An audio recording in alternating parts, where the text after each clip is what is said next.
오늘은 레위기 16장 속죄일에 대한 것입니다. 용키푸름이라 그러죠. 용키푸름. 그래서 오늘 속죄일로 들어가기 위해서 잠깐 유대인들의 비밀 속죄일, 그렇게 유대인의 비밀 속죄일, 그런 제목이고요. 유대인 열쇠가 뭐냐 하는 것으로 생각을 잠깐 하겠습니다. 유대인의 특징이 애굽에서부터, 그들의 모체가 되었던 애굽에서부터 오늘까지 계속 핍박을 받는 것입니다. 애굽에서 핍박을 받아서 출애굽했죠. 바벨론에서도 유대인 전부 멸종시키려고 했죠. 헬라 시대 셀류커스는 대단했습니다. 성전에 돼지피를 뿌리고 돼지고기 안 먹으면 잡아 죽이고, 마카비서에 잘 나와 있죠. 이 박해의 완성을 이룬 사람들이 로마죠. 예루살렘을 완전히 폐허시켜버리고 다시는 유대인은 예루살렘에 못 들어오게 하고 마사다의 최후의 전투에서 다 자살했죠. 다 죽었습니다. 자, 기독교를 로마가 인정하고 나서는 이제 조금 형태가 달라졌어요. 기독교인, 유대인들이 기독교인 노유를 소유하고 있단 말이에요. 그럼 이 사람들이 저절로 유대교로 자꾸 개종을 하게 되는 거죠. 그래서 이 노예 소유를 금지시키면서부터 이제 박해가 시작이 되었고, 이슬람, 유대인이 없었으면 이슬람은 못 일어났습니다. 마호메트가 처음 계시를 받은 후에 뭐 했습니까? 유대교 대상들을 약탈했죠. 그래서 같은 그러니까 아랍 쪽에서는 못 본 척 했습니다. 유대인들, 경쟁자인 유대인 대상들을 약탈을 하니까요. 그 자금이 없었으면 이슬람이라는 건 일어날 수가 없었습니다. 중세로 들어오면서 십자군이 뭐 가지고 자금 조달했습니까? 가는 곳곳마다 유대인들을 쳤죠. 유대인들 쳐서. 그래서 사실 애굽에서 쫓겨난 것도 사실은 고센이라고 하는 가장 비옥한 땅을 차지하고 거기서 부를 많이 이루었기 때문이죠. 그래서 이 유대인들의 이 박해는 사실은 돈입니다. 돈. 그리고 실제로 이 중세 이후로 오면서도 캐톨릭이 성경을 문자적으로 그대로 이해해가지고 이자를 전혀 못 받게 했죠. 이자를 받아야죠. 받는데 인플레이션 레인만큼 받아야죠. 그래야 안 받는 거죠. 근데 문자적으로 해서 그냥 못 받게 하니까 금융업 할 수가 없죠. 그래서 캐톨릭이 금융업을 버렸기 때문에 유대인들이 금융업을 하게 됐죠. 이제 하게 되면서 이자율도 굉장히 높아졌죠. 어쨌든 그랬기 때문에 무수히 추방당했습니다. 여러분이 저보다 잘 아실지도 몰라요. 무수히 추방을 당하고, 추방당할 때는 대부분 손에 든 것만 갖고 나가라는 거죠. 재산은 일제 못 갖고 갔습니다. 그 다음에 추방할 때마다 제일 먼저 한 것이 그들의 모든 서류를 불태웠습니다. 왜 서류를 불태웠을까요? 1. 불수세기가 필요했다. 2. 걔들은 재수 없는 애들이니까 불태웠다. 3. 빚 장부가 그 속에 다 들어있으니까 다 불태웠죠. 자, 그러면 제가 또 한번 물어보겠어요. 가난한 사람이 빚을 집니까? 부자가 빚을 집니까? 가난한 사람이요? 지금 그렇게 대답하신 분은 분명히 돈을 못 부르셨을 거예요. 예, 부자가 빚집니다. 가난한 사람에게 누가 돈을 빌려줍니까? 옛날이나 지금이나 가난한 사람이 빌릴 수 있는 돈은 그저 조금 빌릴 수 있겠죠. 부자가 돈을 많이 빌려요. 예, 옆에 한번 물어봐요. 빚이 많으시오? 이렇게. 예, 특별히 자본주의는 큰 자본을 가지고 움직일수록 큰 빚이 필요한 거죠. 어쨌든 유대인의 박해와 돈은 직접적으로 연결이 되어 있습니다. 핵심적인 게 1287년에 그 성금요일 학살인데, 그거는 12살 된 소년을 유대인이 죽였다. 분명히 딴 사람이 죽이고 그렇게 소문을 냈겠죠. 그 바람에 그로부터 석 달 동안에 130개 지역에서 유대인 학살이 일어났습니다. 그 다음에 제가 일일이 말씀드리지 않겠어요. 러시아에서는 1881년에 황제 알렉산드로 2세가 그 암살됐는데, 그 암살한 사람이 급진파 유대인이었습니다. 그래서 참혹한 그 학살의 바람이 부는 바람에 그때 많이 이주했죠. 어디로 이주했습니까? 그때 시카고와 브루클린으로. 그래서 지금도 브루클린 가면 여러분들은 올토닥스 주이시 타운을 만나실 수가 있습니다. 그리고 그 참 재밌는 건요, 그렇게 러시아가 유대인들을 박해를 하니까 그때 러일 전쟁이 일어났어요. 그러니까 일본이 10년 전에 청일 전쟁 했잖아요. 그러니까 군자금이 없죠. 그런데 러시아가 이 유대인을 박해를 하니까 이 로스차일드, 유럽의 최고의 부자죠. 지금은 유럽은 로스차일드, 미국은 록펠러 그러죠. 두 가문 다 유대인이죠. 그 로스차일드 가문의 쿤앤롭 회사 이름이 그랬을 거예요. 그게 나중에 리멘 브라더스가 되는데, 쿤앤롭이라는 그 회사가 일본에 군자금을 무제한 대줬습니다. 그 박해하는 러시아가 미워갖고.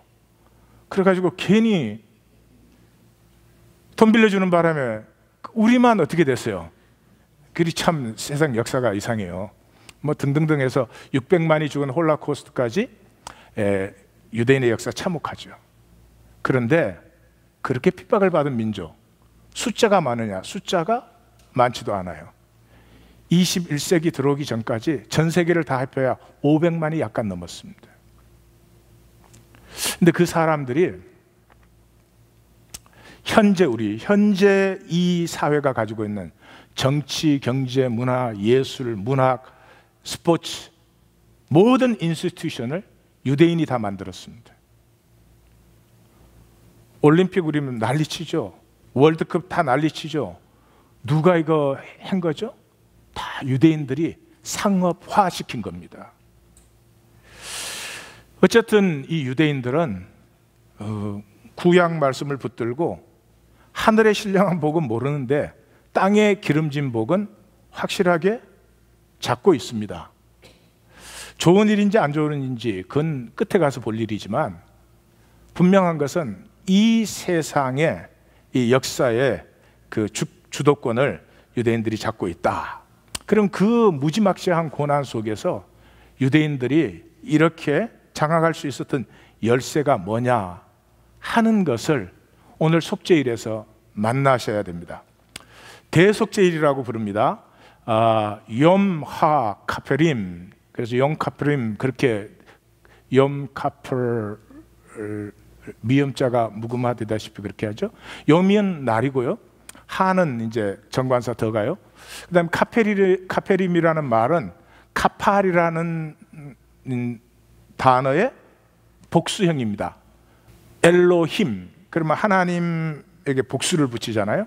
엘로힘, 그러면은 우리 삼위일체여서 그렇다 그러기도 하지만은 원래 뜻은 복수화시키면 그 히브리어에서는 절대적인 의미, 완성적인 의미가 들어가는 거죠. 그래서 염 카페림 그렇게 되어 있습니다. 카펠이라는 단어는 커버한다는 단어예요. 이 커버는 전쟁 때 그러잖아요. 내가 이렇게 뛰기 시작하면 cover me up, 날 총을 막 쏴줘야 내가 움직일 수 있죠. 그런 커버입니다. 또 크레딧 카드를 쓸 때 내가 돈을 아직 지불한 건 아니죠.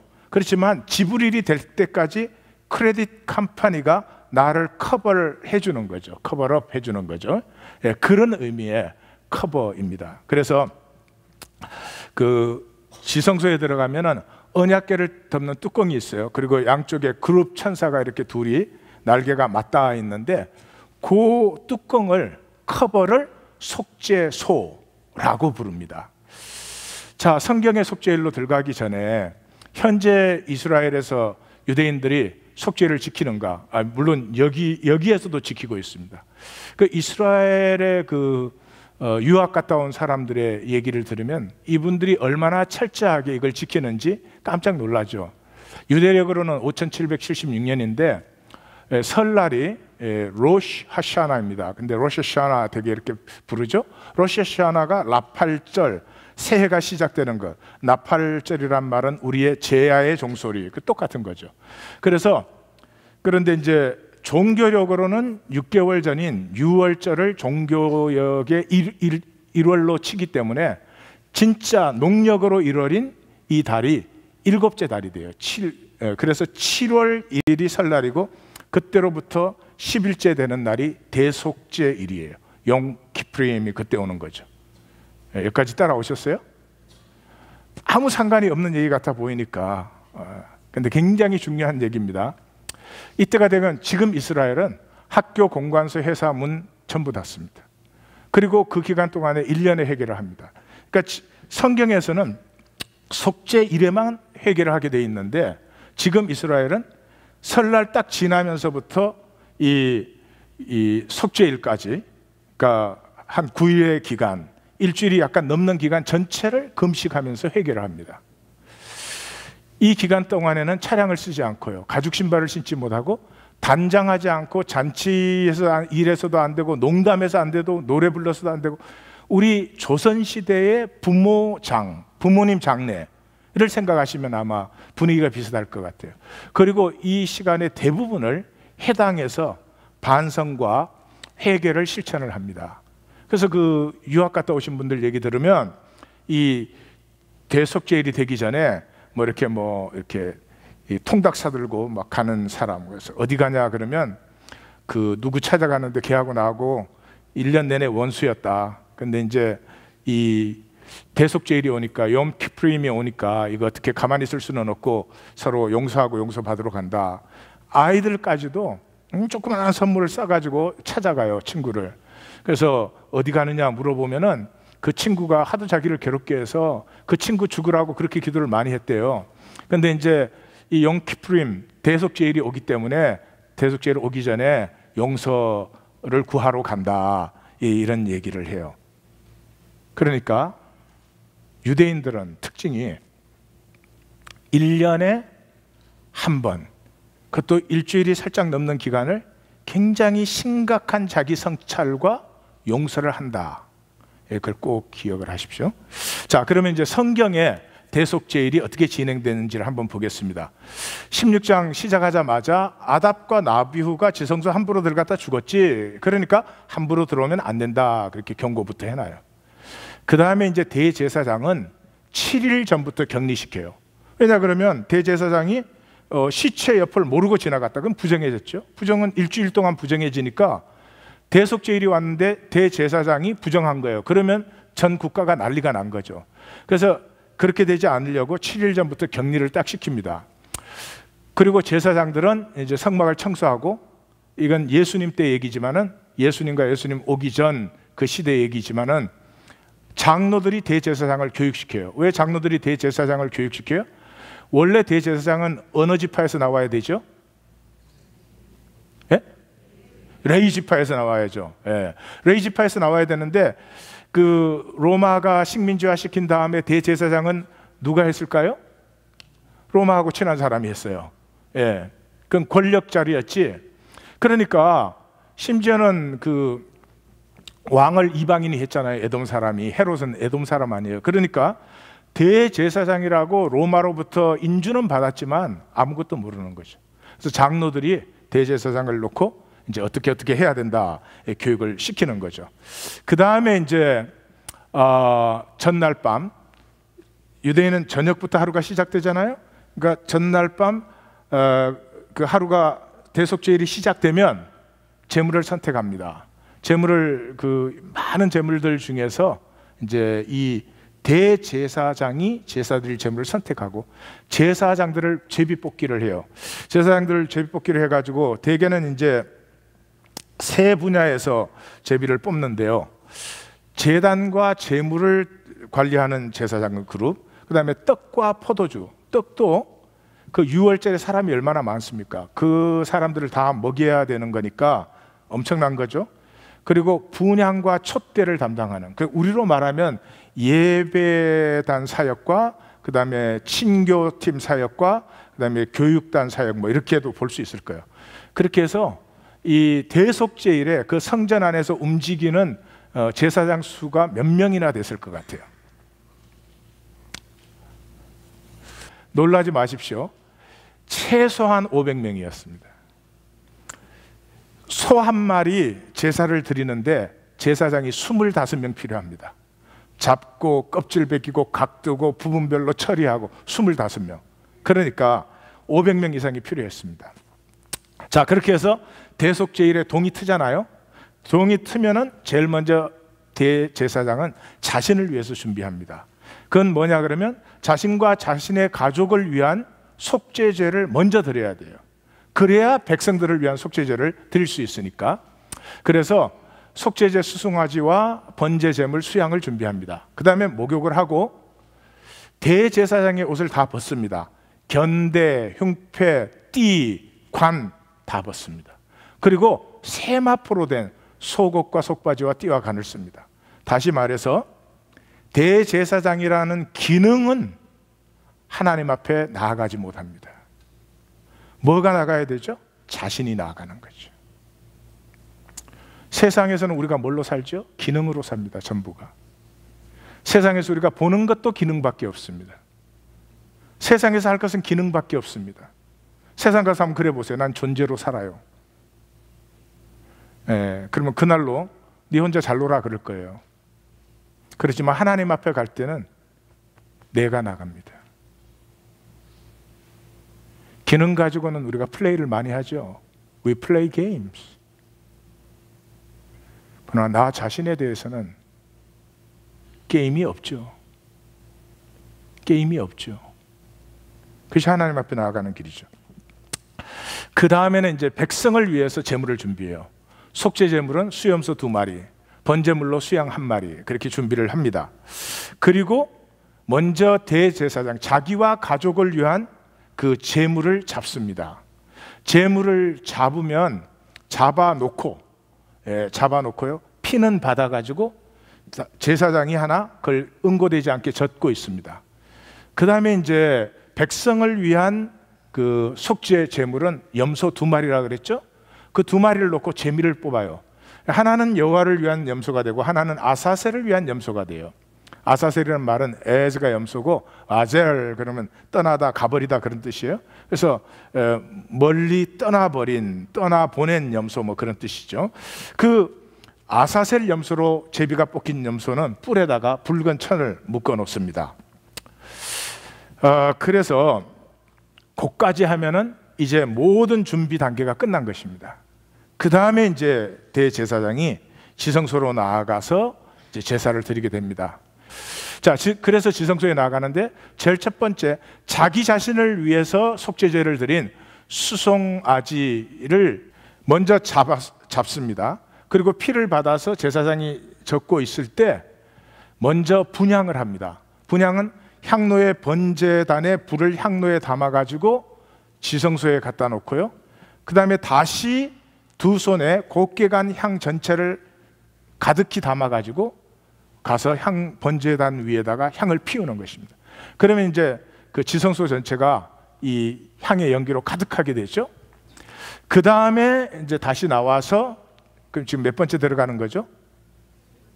네, 3번째. 여러분 이런 말 들으셨죠? 지성소에는 대속죄일에 1년에 단 한 번 들어간다. 교회를 좀 다니셨으면 들어봤을 거예요. 틀린 말이다 이 말이에요. 대속죄일이면 몇 번을 들어가잖아요. 그 다음에 대속죄일 아닐 때도 우리 속죄제 4장 나눌 때 봤죠. 제사장과 백성 전체를 위한 속죄제는 지성소에 들어가게 돼 있죠. 자, 어쨌든 그 잡아놨던 수송아지의 피를 가지고 들어가면은 속죄소가 언약궤가 놓이고 속죄소가 그 뚜껑이라 그랬죠. 그 속죄소 위에 피를 이렇게 손가락에 이렇게 뿌리는 게 아니고요. 아마 제 생각으로는 그 우슬초나 이런 걸 썼을 것 같아요. 우리로 말하면 그 스펀지 같은 거죠. 피를 듬뿍 찍어서 공중에 확 뿌립니다. 그러면 하얀 세마포를 입고 들어간 그 제사장의 옷은 어떻게 될까요? 예, 피가 튀죠. 그 다음에 그건 위로 뿌렸죠. 그 다음에 속죄소 앞에 땅에다가 7번을 피를 뿌립니다. 그러고는 이제 다시 나와요. 나와서 백성을 위하여서 잡은 수염소 2마리 중에 제물로 잡은 수염소의 피를 가지고 들어가서 똑같이 속죄소 위에 1번, 속죄소 앞에 7번 그렇게 뿌립니다. 그 다음에 나와서 휘장을 닫습니다. 휘장은 향로에 불을 가지고 들어갈 때 열어가지고 계속 열려져 있었던 것이죠. 지금 이제 백성의 속죄 피를 뿌린 후에 휘장을 닫습니다. 그리고 그 휘장을 향해서 다시 7번 피를 뿌립니다. 그리고 성소 바깥으로 나와서, 성막이 이렇게 지성소, 성소죠. 성소 바깥으로 나와서, 성경이 이제 지성소와 성소를 합해서 또 성소라고 부르니까 그 헷갈리는데, 그 헷갈리는 건 자기가 성경을 너무도 모른다 그런 뜻이니까 그냥 헷갈리지 마세요. 자, 그래서 나오면은 대제사장을 위한 수송아지 피와 이 백성을 위한 수염소의 피를 섞어요. 칵테일이 여기서 나왔나 봐요. 섞어서 향단에다가 이 피를 바릅니다. 왜 그런지는 모르지만 그 예식서에 의하면, 유대인 예식서에 의하면 위에서 밑으로 바르라 그렇게 돼 있어요. 그 다음에 제단 뿔에다가, 제단 내 귀에 뿔이 있죠. 거기에다 바르고, 그 다음에 제단에 7번 피를 뿌림으로 이 제사 순서가 끝나요. 그러면 그 다음에는 이제 제가 넘어가기 전에 설명을 해야 되겠네요. 이사야 63장 1절에 보시면 에돔에서 오는 이 누구며 붉은 옷을 입고 보스라에서 오는 이가 어디 누구냐 이렇게 나오잖아요. 그러니까 이렇게 읽으면 이 말이 무슨 말인지 알 수가 없어요. 이제 속죄일을 알면 다 아는 거죠. 아사셀 염소를 서쪽 광야로 보냈거든요. 그게 에돔 광야예요. 보스라 쪽이에요. 거기서 붉은 옷을 입고 오니까 이게 옷감이 붉다는 게 아니죠. 피 묻은 옷이죠. 그래서 어찌하여 내 의복이 붉으며 내 옷이 포도즙틀을 바른 자 같으냐. 계시록에서도 여러분 계속 심판을 포도즙틀을 밟는다 이렇게 표현되잖아요. 그게 뭐예요? 속죄일이 끝나면 속죄일로부터 5일째가 초막절이 시작됩니다. 이 초막절은 유대인들이 가장 기뻐하고 즐기는 절기예요. 그래서 속죄일에서 하나님의 죄 씻음의 역사가 완전히 끝나기 때문에, 다시 말해서 이게 완성된 게 뭐예요? 이 세상의 죄악된 역사가 끝나고 하나님의 나라가 임했기 때문에 하나님 나라의 잔치가 시작된다. 그 잔치가 초막절 잔치다. 신구약을 관통하는 핵심이에요. 그러니까 하나님의 그 심판을 보실 때 그냥 심판 뭐 이렇게 읽으셔가지고는 하나도 의미가 안 되는 거죠. 심판이 나올 때마다 예수님도 그러시고 요한계시록도 그렇고 속죄일과 초막절을 얘기하고 있는 거예요. 그래서 초막절이 유대인은 이제 추수를 3번 해요. 3번 하는데 봄에 추수하는 거, 6월절에 추수하는 건 보리 추수를 해요. 그 다음에 여름에 오순절에 추수하는 것은 밀을 추수해요. 그리고 가을에 하는 추수, 속죄일이 지난 다음에 초막절에 하는 추수가 포도, 무화과, 석류예요. 그래서 포도, 와인. 그래서 이 초막절이 유대인이 가장 즐거워하는 제사인데 그 즐거움이 언제 오느냐? 속죄일을 지나서 오는 거죠. 하나님이 이 세상의 죄를 정결케 하신, 이것이 영원히 완성된 때가 하나님 나라의 잔치가 열리는 때다. 어린 양의 혼인잔치가 열리는 때다. 14만 4천의 역사가 열리는 때다. 무슨 소리인지 알 수 있으시기를 바라고, 몰라도 너무 걱정하지 마세요. 돈 버는 데는 별로 지장 없습니다. 아니, 지장은 사실 있어요. 자, 그래서 여기 다시 이사야 63장으로 돌아가서요, 만민 가운데 나와 함께 한 자가 없다. 이게 지금 속죄일 얘기하는 거예요. 속죄일의 대제사장이 지성소에 그 모든 걸 다 마치고 성막 휘장을 닫고 7번 피 뿌리고 성소 바깥에 나올 때까지, 오늘 16장에 보시면 아무도 성막 안에 들어올 수가 없어요. 그래서 만민 가운데 나와 함께 한 자가 없이 내가 홀로 포도즙들을 밟았다, 이 말이 속죄일을 얘기하고 있어요.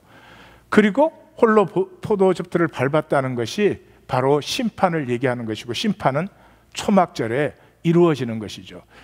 실제로 초막절에 이루어지는지 유대인들은 그렇게 생각을 하는데, 그건 뭐 또 다른 문제가 되겠지만 이 상징적인 의미가 그 안에 들어 있는 거죠. 그래서 내가 노함으로 말미암아 무리를 밟았고 분함으로 말미암아 짓밟았으므로 그들의 선열이 내 옷에 뭐 했다고요?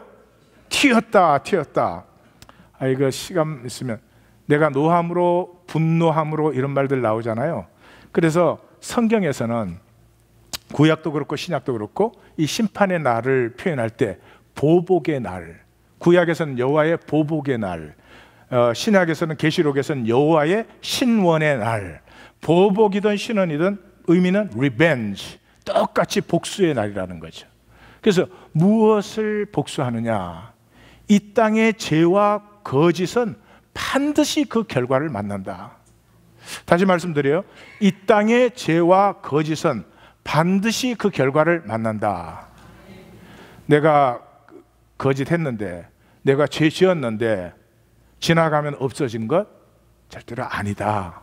이게 성경적인 이 관점이에요. 그것이 중심에 있는 사람은 삶이 저절로 정결하게 되죠. 삶이 정결하게 되면 뭐가 좋아요? 조금 이따 보시겠어요? 오늘 본문 설명할 때. 자, 그래서 계시록 19장 가면 어떻게 돼요? 또 그가 무슨 옷을 입었어요? 피 뿌린 옷을 입었어요. 이 피 뿌리는 아까 어디에서 피가 튄 거죠? 속죄일 시생소에서죠. 그리고 14절 보면 하늘에 있는 군대들이 그 주님을 따르는 백성들이 있는데 어떤 옷을 입었다고요?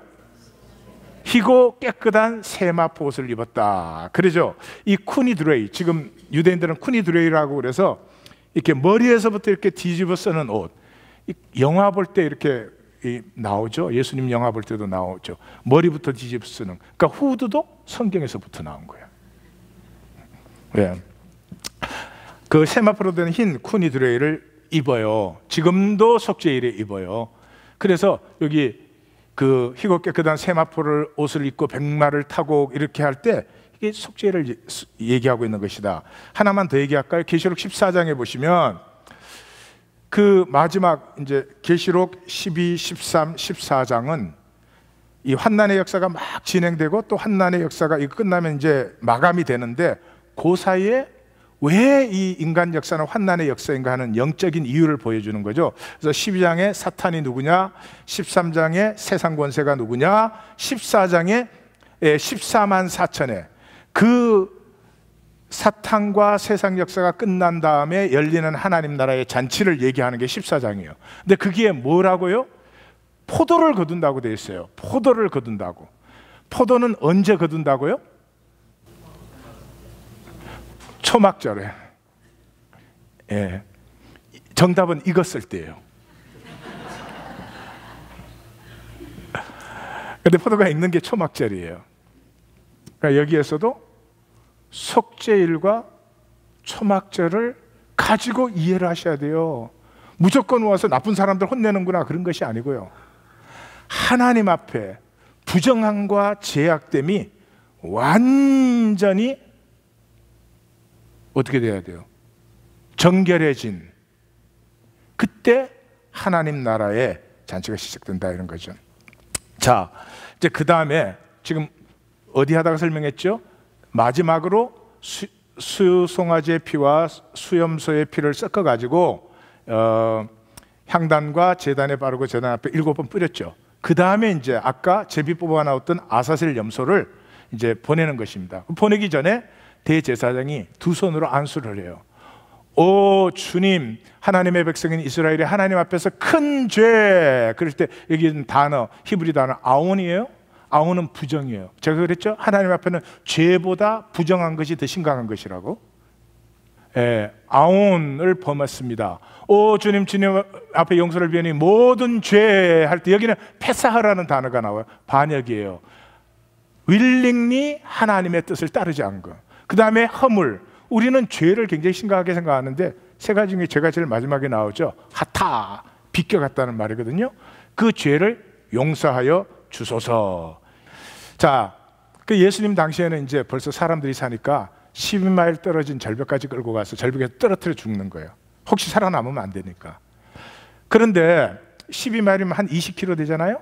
그럼 이 사람이 끌고 가서 떨어뜨리고 다시 돌아오면 하루가 지나지. 그러면 제사 드리다 중간에 이제 그 올 때까지 기다릴 수가 없잖아요. 그래서 12마일 떨어진 그 사이에 오두막을 12개 이렇게 봉우리 높은 데다 지어가지고 우리 봉화를 생각하시면 돼요.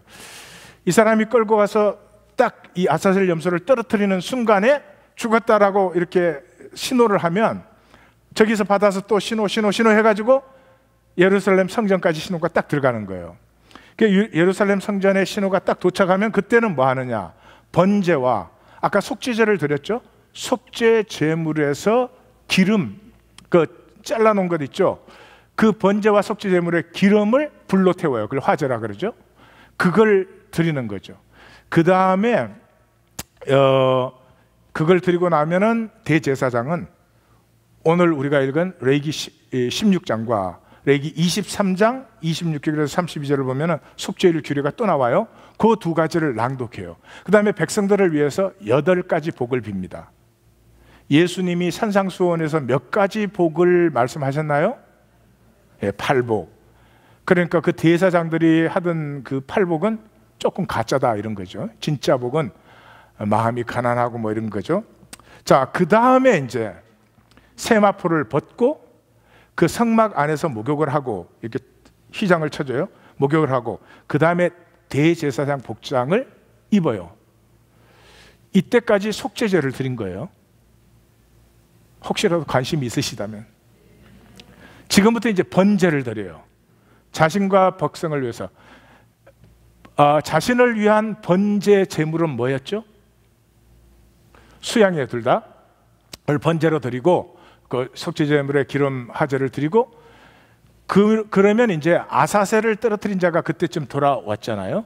아사셀을 보낸 자와 속죄제를 드렸을 때 우리 저 사장할 때 배우셨지만 3가지 하나님 앞에 못 태우는 거 있죠? 가죽, 그 다음에 살, 그 다음에 똥. 그걸 짐 밖에 갖고 나와서 불사르게 돼 있죠. 그 불사르고 온 제사장, 이 두 사람이 옷을 빨고 몸을 씻음으로 말미암아서 이제 대속죄일의 하루는 이제 다 마감이 되는 겁니다. 자, 이제 서로에게 한번 설명해 봐요. 동이 틀 때부터 뭐 하는지. 네. 자, 오늘의 본문이죠. 오늘의 본문을 보시면 영원한 규례다, 영원한 규례다. 그 안에 7째 달 10일, 제가 속죄일, 스스로 괴롭게 하라, 스스로 괴롭게 하라. 그 안에 아무 일도 하지 말라, 안식일 중에 안식일. 그러니까 속죄일은 요일이 매년 다르죠.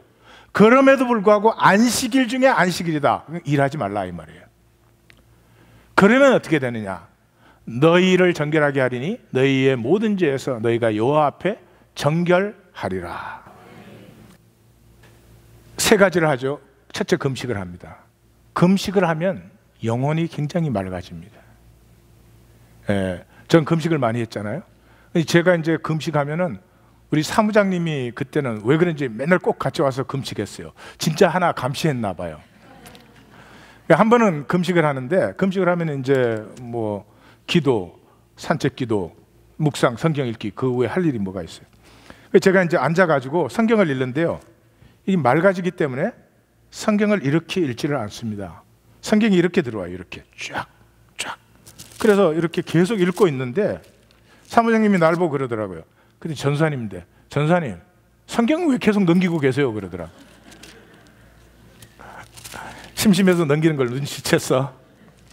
쫙 들어와요. 영혼이 굉장히 맑아집니다. 하루에 한 4시간 정도밖에 안 자요. 피곤하지 않습니다. 힘이 없지 피곤하지 않아요. 그 다음에 스스로 괴롭게 하라는 말은 뭐예요? 성찰이에요. 인간이 제일 괴로운 일이 자기를 만나는 거예요. 평생 절대로 자기 안 만나요. 자기 안 만나려면 뭐 해야 되겠어요? 남의 탓하는 것이. 항상 남의 잘못은 얼마나 잘 보는지 몰라. 그렇게 말하는 게 몇십 배가 내 안에 있는데 그건 안 본죠. 그 다음에 일하지 말라. 일하지 말라는 말은 뭐예요? 집중하라는 거죠. 집중. 뭐에? 성찰하는데. 금식도 일하지 말라도 뭐예요? 성찰에 집중하는 거죠. 자, 그러면 정결하게 된다는 거죠. 정결하면 묵시가 열려요. 정결의 반대는 욕심이에요. 욕심의 사람은 현실밖에 안 보여요. 욕심의 남편은 아내의 현실 가치밖에 안 보여. 이 돈이 되나 안 되나? 돈 좀 되세요?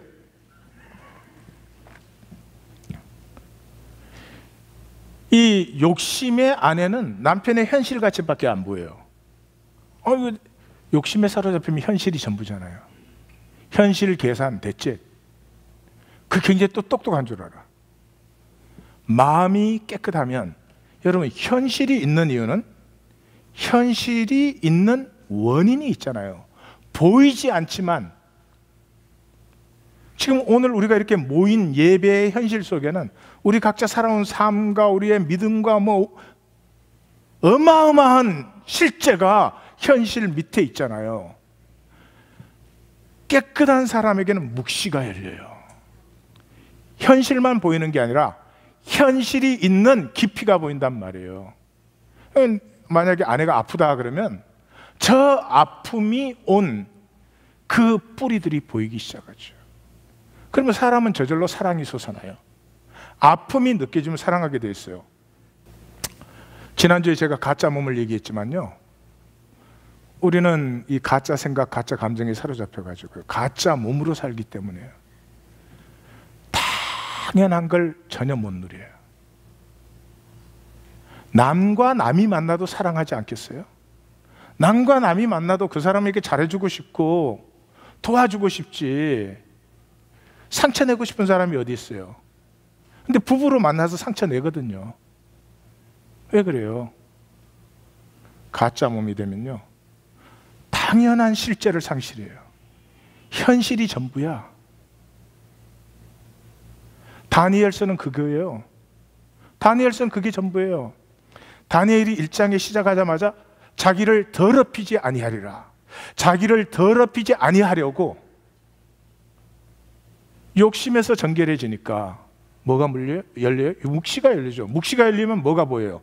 숨어 계신 하나님이 보이죠. 이 모든 실제의 가장 깊은 뿌리는 하나님이죠. 하나님과 하나님의 뜻으로 말미암아 모든 것이 있는 거 아니에요. 그 하나님이 보여지기 시작하면서부터 다니엘의 길은 그 바벨론 제국에 출세하려고 하는 어떤 사람들과도 길이 달라지는 거죠. 그런데 그 사람들의 꾀는 다 패하는데 다니엘의 지혜는 제국을 넘어서 서더라. 그게 다니엘서예요. 제가 이제 다 요약해서 말씀을 드리겠습니다. 중요하지 않은 얘기가 없겠지만 참 중요한 얘기이기 때문에 가슴을 열고 영어로 들으실 수 있기를 바라요. 제가 그랬죠. 유대인들이 그런 박해 속에서도 이 세상 역사의 열쇠를 쥐고 있다. 근데 이 사람들이 뭐 하는 사람들이냐? 1년에 한 번씩 용서를 해요. 이 사람들은 율법적인 용서예요. 우리가 하는 용서와는 차원 자체가 틀린 그런 용서임에도 불구하고 그 율법적인 용서를 하는데도 그 용서 속에서 1년이 지날 때마다 삶을 새롭게 할 수 있는 사람들입니다. 그래서 그 많은 핍박에 용서 없었으면 그 사람들 다 미치광이들 됐을 거예요. 그 사람들 살아남지 못했을 거예요. 이 용서가 없다면 유대인은 오늘까지 존재할 수가 없을 거예요. 그 모진 박해와 상처 속에서도 그 율법적인 용서를 가지고도 땅의 권세를 누리는 그런 사람들이 됐다, 이 말이죠. 이게 무슨 말이냐 하면은요, 우리의 삶에는 용서가 없습니다. 용서가 없다는 말은 항상 탓하는 거죠. 두 가지겠죠. 다른 사람 탓, 상황 탓. 항상 탓을 하면서 살아요. 뭐 탓하는 거야 그렇게 해서 마음이 편하든지 그러면 좋겠는데요, 탓하는데 마귀의 중요한 거짓이 들어있습니다. 지금 이 상황에 내가 이런 모습으로 있는 것에는 하나님의 뜻이 들어있어요. 하나님의 섭리가 들어있어요. 그 말은 다시 말하면 이런 상황에 내가 이런 모습으로 있는 것에는 내가 발휘하고 역사할 수 있는 다스림의 권세가 있는 거예요.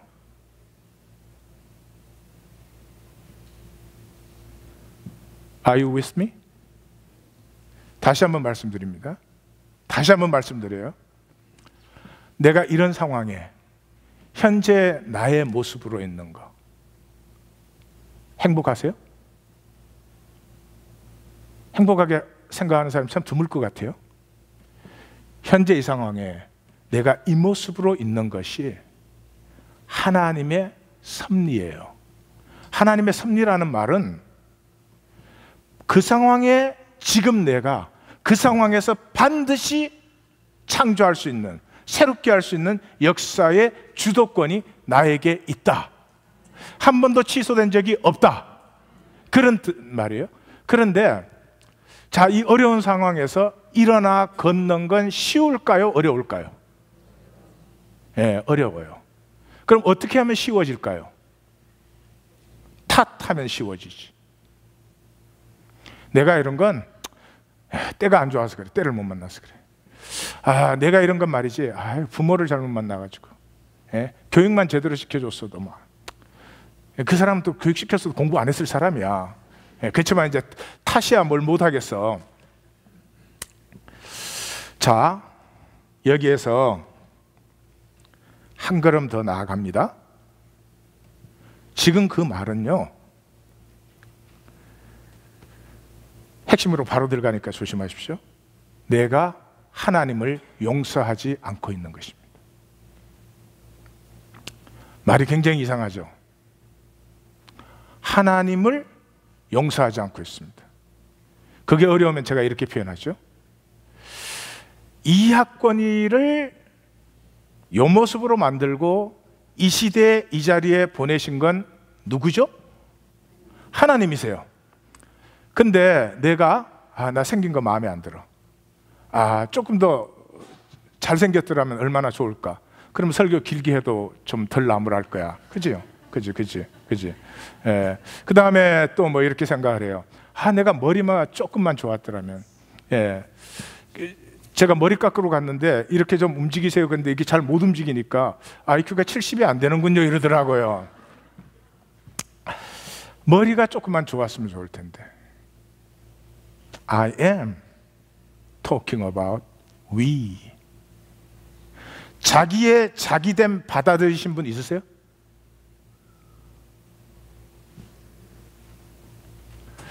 내 모습 그대로, 내 생긴 그대로, 내 IQ, 내 한국 사람처럼 나의 모든 조건 그대로 나는 충분하고 만족하고 행복하다 있어요? 없어요? 없어요. 만약에 그러신 분 있다면 돈 벌려고 안 살아요. 자기를 누리려고 살지. 돈 조금 적게 쓰면 어때? 돈 적게 쓰는 게 무슨 상관이 있어요? 집 없는 게 그게 무슨 상관이 있어요? 뭐 그렇게 자유한 사람은 또 집도 생기고 다 생깁니다. 그거는 생기는 이유가 없어도 상관없기 때문이에요. 반드시 있어야 돼. 그럼 생기지도 않고 생겨야 고난이야. 그걸 못 받아들인 사람은 그냥 못 받아들이고 그냥 사는 게 아니죠. 그때부터 뭐를 해요? 자기가 자기를 만들죠. 자기가 자기를 만들어요. 어떤 자기를 만들어요? 복수하는 자기를. 하나님의 보복이 이루어져야 되는데 나의 가짜 보복이 이루어져요. 뭔 줄 아세요? 이거예요. 부모가 내가 원하는 대로 사랑을 해줬더라면 참 좋겠는데 그렇게 사랑을 안 해줬잖아요. 내가 언젠가는 부모에게 보여줄 거라는 것이. 내가 한번 성공해가지고 언젠가는 부모에게 보여줄 거라는 거지. 내가 어떤 사랑을 받을 수 있는 존재라는 걸. 친구들에게, 선생님에게, 심지어 배우자 간에 나 만들려고. 그게 마귀의 거짓이에요. 하나님의 생명이에요. 즐길 수만 있으면 생수의 강으로 피어나는데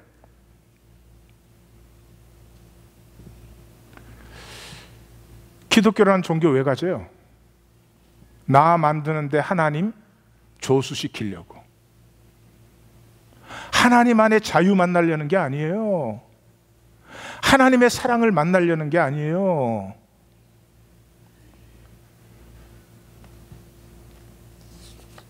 그래서 우리 삶 전체가 저주가 되었어요. 그 무슨 말인지 아세요? 우리에게 나는 항상 바꿔야 돼. 뭔가 더 멋있게 만들어야 돼. 뭔가 돈을 좀 더 벌어야 돼. 뭔가 성공을 더 해야 돼. 그 다음에 우리의 상황은 받아들여? 상황 안 받아들이지. 상황도 이건 내 마음에 안 드는 거야. 항상 바꿔야 돼. 마누라 바꿔야 돼. 마누라 바꾸는 건 내 상관 안 하는 게 있지만, 목회자 빨리 바꿔야 돼. 바꿔야 돼. 누구로? 설교?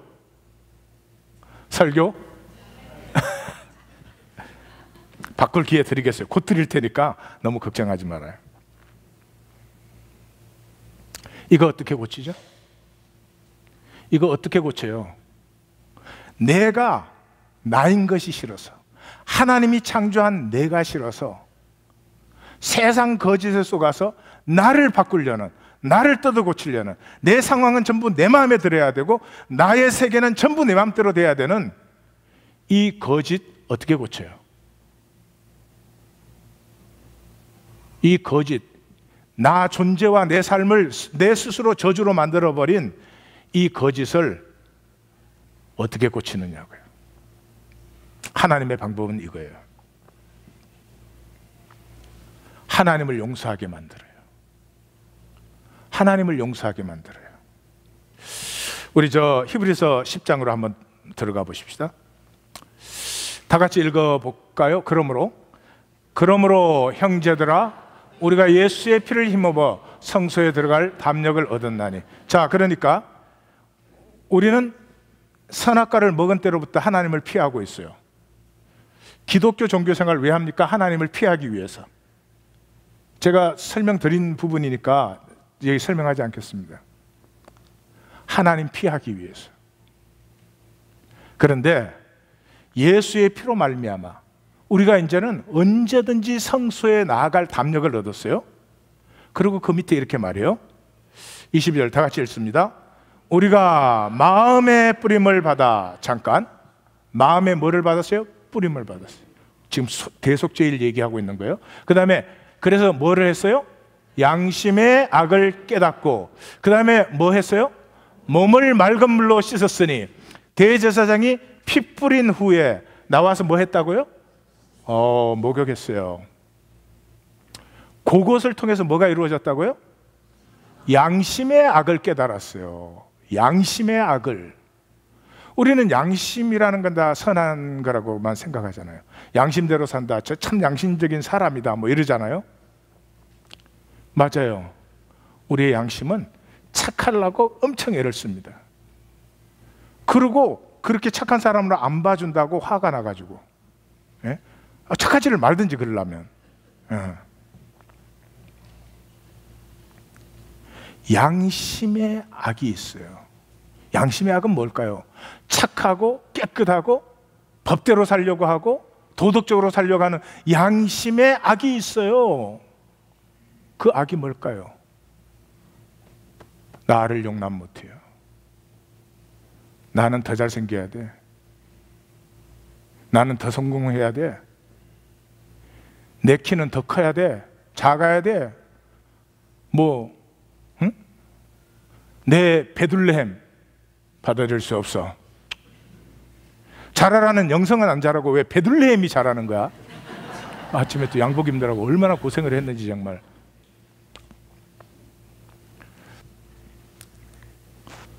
여기까지 따라오셨죠?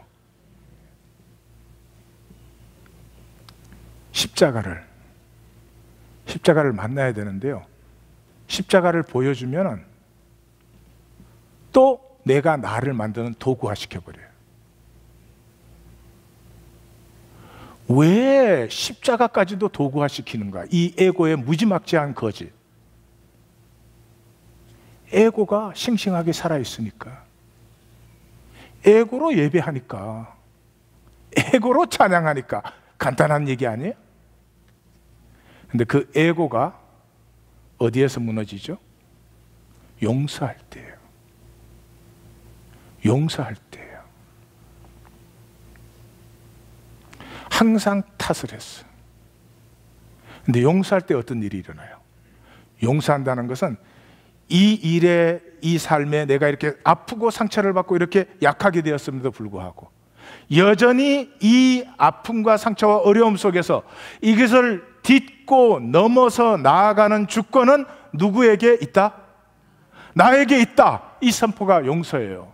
그러므로 구약의 속죄일 전통이나 신약의 전통이 모두 하나님의 죄사함이 먼저입니까? 우리가 하는 용서가 먼저입니까? 용서가 먼저예요. 용서가 먼저예요. 그래서 마태복음 18장으로 한번 가보십시다. 성경 어디에서도 하나님이 너희를 용서했기 때문에 서로 용서하라, 그게 없어요. 너희가 먼저 용서하지 않으면 아버지 용서 없다. 주님의 기도에서도 우리가 우리에게 죄진 자를 사하여 준 것 같이 우리의 죄를 사하여 주옵소서. 마가복음에서는 서서 기도할 때 아무에게나 혐의가 있거든 용서해라. 그래야 아버지의 용서가 너에게도 임한다. 누가복음 6장 37절은 클리어, 용서하라. 그리하면 너희가 용서받을 것이요.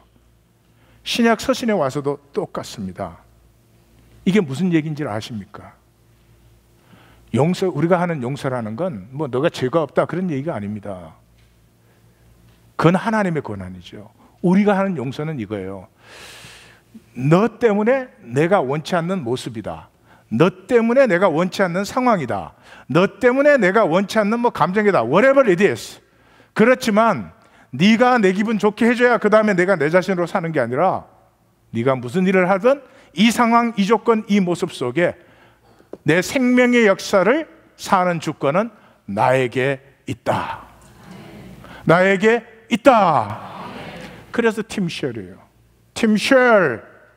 3장에서 인류가 범죄했잖아요. 근데 4장에서 너는 죄를 다스릴지니라. 팀쉘. 팀쉘. 우리 옆에 성도님에게 팀쉘. 아버지가 나로 인해서 담당하신 그 고통을 만날 때만 이해해서가 아니고요, 이제 알아서가 아니고요, 나의 나됨을 비로소 받아들입니다. 그때 하나님의 사랑은 사랑이 되는 것입니다. 그 전까지 사랑 아니에요. 우리 종교적 도구죠. 우리의 생존 지키려는 종교적 도구죠. 교회를 다니지만 삶이 새로워질 수가 없지요. 약간의 마음의 평안이나 위로를 얻을 수 있을지 모르겠어요. 생각의 거짓 지식들을 쌓을 수 있을지 몰라요. 하나님이 창조한 내가 피어나는 이 신비는 누릴 수가 없는 거죠. 이 아버지가 내게 받아들이기 위해서 내 이고가 내려져야 됩니다. 이고를 가장 쉽게 내려놓는 방법이 용서하는 것입니다. 남편이십니까? 아내를 한번 용서해 보십시오. 작은 것이라도. 아내이십니까? 남편을 용서해 보십시오. 이 거짓자가 대번의 힘을 잃습니다. 그때 그 마음이 십자가를 만나면 평생에 한 번도 용납하지 못한 나는 항상 더 잘나고 더 훌륭하고 더 멋지고, 그 허상이 사라집니다. 비로소 생명이 피어날 수 있습니다. 기도하십시다.